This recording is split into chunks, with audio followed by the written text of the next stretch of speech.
ఓం శ్రీ సాయినాథాయనమ. నేను జోలి పూజ స్టార్ట్ చేస్తున్నానండి. అక్కడ మనకి ఇదిగోండి ఇలా బియ్యం ఇచ్చారు వాళ్ళు భిక్షకి.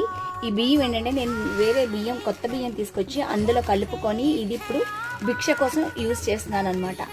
వాళ్ళు ఇదిగోండి మన పూజ అంతా అయిన తర్వాత ఈ కవర్లోకి ఈరోజు మనం ఇదిగో ఇలా కప్పులో పెట్టుకున్న బియ్యం ఆ జోలలో వేసేసుకుంటాను. ఇది 108 అష్టోత్తరాలు సాయిబాబాది చదవాలి. చదవడానికి నేను 108 లెక్క కోసమని ఇలా ఒక్కలు యూజ్ చేస్తున్నాను.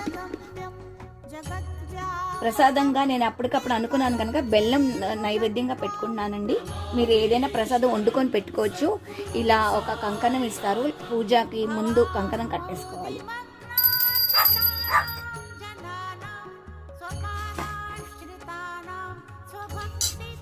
మొదటి రోజుగా ఏంటండి ఈ బియ్యము జోలిలో వేసేస్తున్నాను.